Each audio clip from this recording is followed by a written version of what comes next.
Friends, आज हम explain करेंगे एक हॉरर एडवेंचर मूवी को जिसका नाम है द बॉर्न नेचर। दोस्तों, इस मूवी की स्टोरी काफी अच्छी है जिसे देखने में आप सभी को काफी मजा आएगा, तो बने रहे इस वीडियो के अंत तक।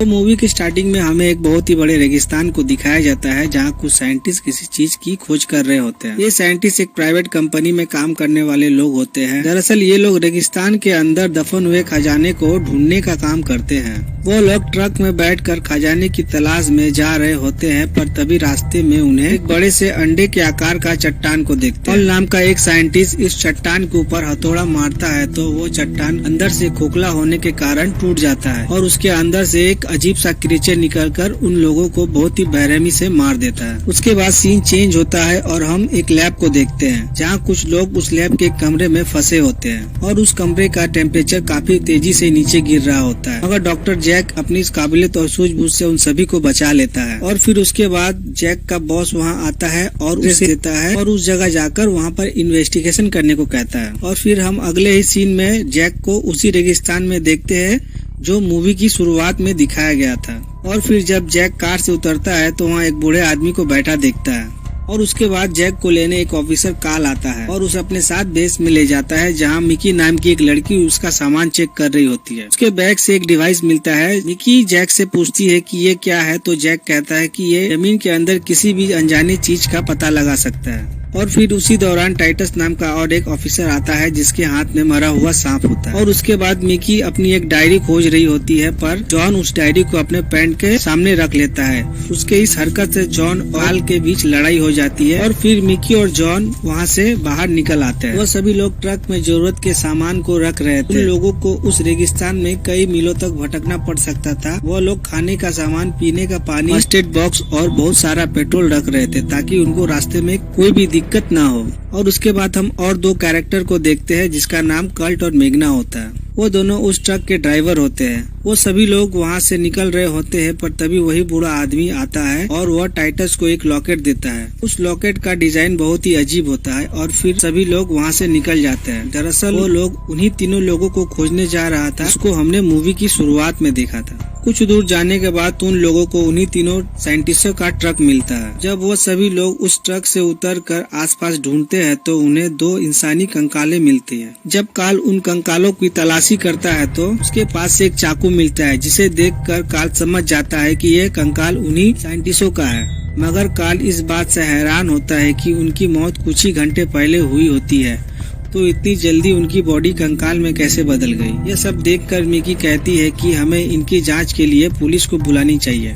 मगर काल का कहना था कि ये काम शायद उस तीसरे आदमी का हो सकता है क्योंकि यहाँ सिर्फ दो ही कंकाल है। और फिर तभी काल का एक साथी उन सभी को वहाँ पैरों के निशान को दिखाता है। वे सभी लोग उस पैरों के निशान का पीछा करते हैं। कुछ दूर जाने के बाद वो लोग देखते हैं कि वह दो पैरों का निशान 4 पैरों में बदल गया है। और फिर उसी टाइम का डिवाइस किसी चीज को ट्रैक कर बहुत जोर जोर से बीप करने लगता है। वह सभी लोग उस सिग्नल के पीछे जाने लगते हैं और फिर वह सभी लोग एक अजीब से जगह पर पहुंच जाते हैं जिसे देखकर लगता है उस जगह पर ब्लैक मैजिक होता होगा।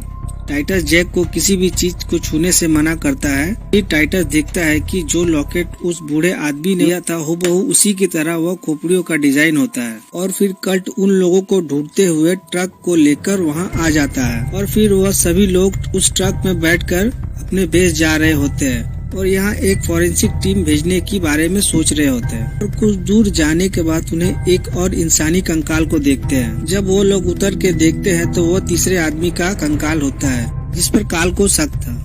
काल को बहुत ही बुरा लग रहा होता है क्योंकि उसके सभी दोस्त बहुत ही बेरहमी से मार दिया गया होता है। काल अपने साथियों के साथ उस किलर को ढूंढने जा रहा था, मगर काल का एक साथी कहता है कि रात होने वाली है और हम सभी को एक साथ रहना चाहिए। उसकी बात सुनकर काल रुक जाता है और फिर उस रात वो लोग उसी रेगिस्तान में बिताते हैं ताकि उस किलर को ढूंढकर मार सके। सभी लोग ट्रक में सो रहे होते हैं और इधर जैक मिकी के बारे में सोच रहा होता है। और फिर जैक को नींद न आने के कारण जैक बाहर जाकर रेत में स्केटिंग करने लगता है। और फिर तभी वहाँ मिकी भी आ जाती है। वह यह सब देख रही होती है और उसके हाथ में जैक का डिवाइस था क्योंकि वो मशीन कुछ समय से बीप कर रही थी। जैक उस मशीन को लेकर उसे बंद कर देता है क्योंकि जैक को लगता था कि वह मशीन बस ऐसे ही बीप कर रहा होगा। और फिर मिकी और जैक एक दूसरे से बातें करने लगते हैं। वो दोनों काफी देर तक बात करने के बाद मिकी वापस से सोने चली जाती है, मगर जैक को नींद न आने के कारण वो वहीं बैठा रहता है और तभी जैक का वो डिवाइस जोर जोर से बीप करने लगता है। वहाँ अंधेरा होने के कारण सही से कुछ दिखाई नहीं दे रहा होता है और तभी अचानक से एक अजीब सा दिखने वाला क्रिएचर जैक के सामने चला आता है, जिसे देखकर जैक जोर जोर से चिल्लाने लगता है। उसकी आवाज को सुनकर सभी उठ जाते हैं। जब यह बात वह सभी को बताता है तो सभी लोग आसपास चेक करने लगते हैं, मगर वहाँ कोई भी नहीं होता। तब कार्ल जैक को कहता है, शायद तुमने कोई सपना देखा होगा, और कार्ल जैक की बात का विश्वास नहीं करता है। तभी मिकी फिर कार्ल से कहती है, तीनों साइंटिस्ट की लाश गायब है। कार्ल को लगता है कि यह काम शायद जैक का होगा और उसके बाद उन दोनों के बीच बहस होने लगती है, मगर टाइटस उन दोनों के झगड़े को शांत करता है और जैक कहता है कि तुम लोग मानो या ना मानो, यहाँ कुछ अजीब हो रहा है। और फिर कार्ल बाकी लोगों के साथ ट्रक में चला जाता है, मगर थोड़ी देर बाद जैक की मशीन फिर से वही बीप की आवाज आती है। तो कार्ल को यह बात बताता है तो कार्ल मेगना को उसी सिग्नल के पीछे जाने को कहता है। तो मेगना कहती है कि हमें सुबह तक का इंतजार करना चाहिए।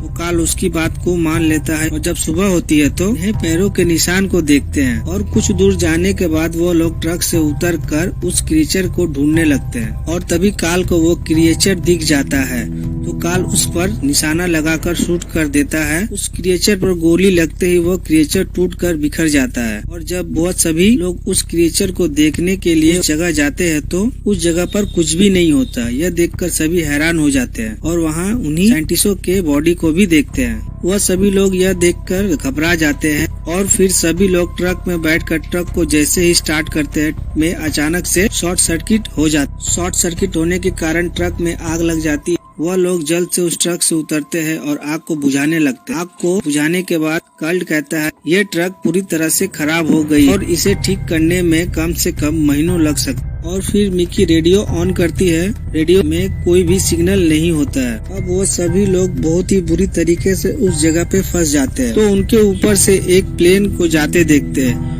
वो लोग उस प्लेन से मदद मांगते हैं पर कोई फायदा नहीं होता। वो प्लेन उनके ऊपर से चला जाता है। तभी मेगना कहती है कि सभी को ज्यादा टेंशन करने की जरूरत नहीं है क्योंकि हम लोगों के पास काफी खाना और पानी है, तो ज्यादा फिक्र करने की कोई जरूरत नहीं है। वो लोग उस जगह पे काफी टाइम से फंसे हुए होते हैं। एक रात जब टाइटस जग कर पहरा दे रहा होता है तो जैक का डिवाइस जोर जोर से बीप करने लगता है। तो टाइटस डर के मारे कर्ल को जगाने जाता है तो वह देखता है कि कर्ल मर चुका है। उसके शरीर का आधा हिस्सा पूरी तरह से गायब हो गया है। यह देखकर टाइटस पूरी तरह से डर जाता है और अपने साथियों को बुलाने लगता है और वह क्रिएचर छोटे छोटे कण में डिवाइड होकर चारों तरफ फैल जाता है और वह क्रिएचर टाइटस को भी अपना शिकार बना लेता है। और फिर कार्ल उस क्रिएचर पर लगातार फायर कर रहे थे, मगर उससे कोई भी फायदा नहीं हो रहा था। वह क्रिएचर उनकी तरफ बढ़ता ही जा रहा था और तभी कार्ल अपने चारों तरफ पेट्रोल छिड़क देता है। उस क्रिएचर के आने का इंतजार करता है, मगर मेगना उसे वार्न करती है ऐसा करने से, मगर कार्ल किसी की बात को मानने वाला नहीं था। और फिर तभी जैक कहता है कि वह क्रिएचर वापस जा रहा है। पेट्रोल के कारण वह क्रिएचर उन लोगों के पास नहीं आता है और उन सभी की जान बच जाती है कुछ समय के लिए। मगर तभी कार्ल देखता है कि वो क्रिएचर कर्ल के स्कल में समाकर एक भयंकर रूप ले लिया और फिर कार्ल अपने गन से उस क्रिएचर को शूट करता है, जिससे वो क्रिएचर राख में बदल जाता है। और इधर जैक कार्ल को गोली चलाने से रोक रहा था, जिससे उन दोनों के बीच लड़ाई हो जाती है। मगर मिकी उन दोनों को रोकते हुए कहती है कि हमें आपस में झगड़ना नहीं है। और अगली सुबह कार्ल, जैक और मिकी पैदल ही अपने बेस की तरफ जा रहे होते हैं, पर तभी वो तीनों देखते हैं कि एक रेत का बहुत ही बड़ा तूफान उनकी तरफ आ रहा था, जिसमें वो सभी लोग उस तूफान में फंस जाते हैं। और फिर तूफान खत्म होने के बाद वो लोग देखते हैं कि जैक का वो डिवाइस टूट गया है। आधा से ज्यादा पेट्रोल रेत में ही गिर गया होता है। और फिर वो लोग अपने सामान को लेकर आगे की तरफ बढ़ते हैं। चलते चलते रात हो जाती है और फिर वो लोग उस क्रिएचर से बचने के लिए पेट्रोल का एक घेरा बनाते हैं और सभी लोग एक दूसरे का हाथ पकड़कर उस घेरे में बैठ जाते हैं। और फिर तभी वहाँ वह क्रिएचर आ जाता है।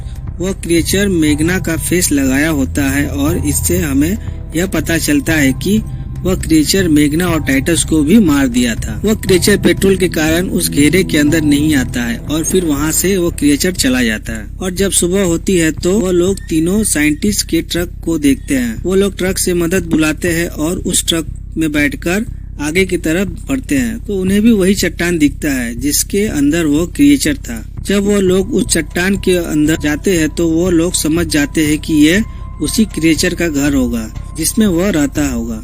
और फिर वहाँ मदद के लिए काल का एक साथी आता है जिसका नाम जॉन था। वो वहाँ पर पड़े डेड बॉडी को देखता है। वह लाशों को देखकर डर जाता है और फिर काल जैसे ही उसके अंदर से निकलता है तो जॉन उस पर गन पॉइंट कर अपने साथियों के बारे में पूछता है। वह लोग उसके साथ घटे घटनाओं को बताता है पर जॉन उनकी बात पर विश्वास नहीं करता। उसे लगता है कि ये लोग खजाने को लेकर उन सभी को मार दिया है। अब जॉन उन सभी को हथकड़ी पहनाकर अपने बेस ले जा रहा होता है और वहाँ तीनों आपस में बात कर रहे थे। अगर उस क्रिएचर को नहीं रोका गया तो वह इंसानों को मार देगा, इसलिए काल जॉन को पीछे से मारकर उसे बेहोश कर देता है और उस क्रिएचर की तलाश में निकल जाता है।